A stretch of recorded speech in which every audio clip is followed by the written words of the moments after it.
Teca House is called Teca because it is a glass box that doesn't contain anything precious, but we conceptually played with the reverse of the meaning.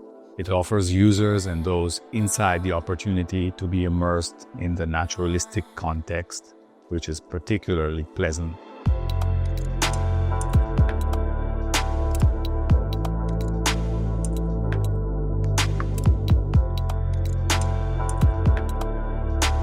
Climbing the staircase that originally cuts through the house leads to the first floor, which is the true living space and the heart of the project.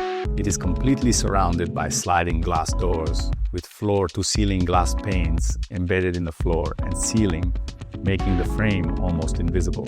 The floor is made of polished concrete, and the central core is clad in metal, waxed black iron, and birch wood for the furnishings. And also, let's say, all the technical systems, including the ground sockets, are embedded in the floor.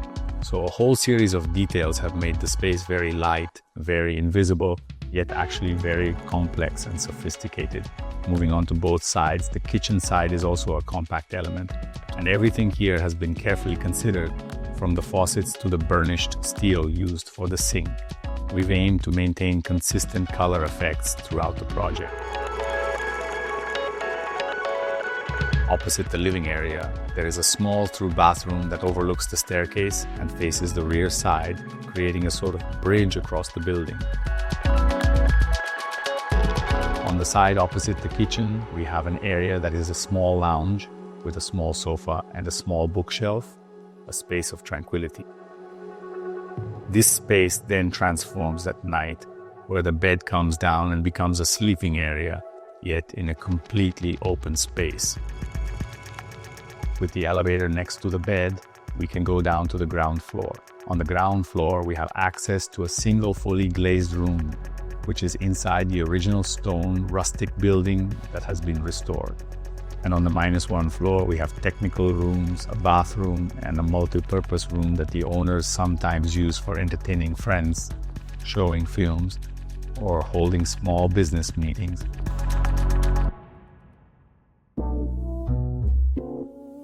All the external skin, the glass panels are sliding, so all sides can be opened. When we open the house, the space gains another 1.20 meters all around, which is the balcony, thus increasing by another 20 to 25%, making the perceived volume much larger, even though we are talking about 70 square meters. This contact with the outside and this feeling of almost being in the trees particularly expands the space.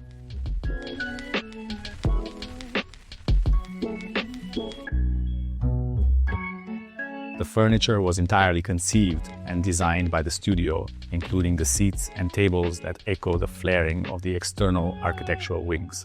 Obviously, the kitchen block and the bedroom block are a kind of custom furniture.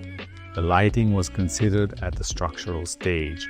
We had to plan the exact positions of the light fixtures because we did not plan to have false ceilings or anything else. It is a project that has been thought out in its entirety. It seems like a very simple, very light project, but in reality, the complexity within its structure and its compositional elements is extreme.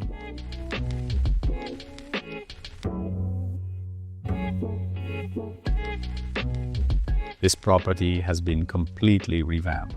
Clearly, significant work has been done on the exterior, on the reconstruction of the access roads with reinforced earthworks, as it was an abandoned ridge, so a demanding naturalistic work was carried out. The project originates from the presence of this small rustic building, which was dismantled, and we created an architecture composed of 2 simple horizontal exposed concrete slabs supported by 6 metal columns.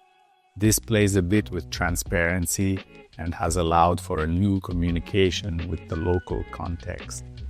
Therefore, it's a kind of nest at the top of the hill, a sort of annex that by the owner's will is also available to host conferences and cultural events, thus contributing not only architecturally.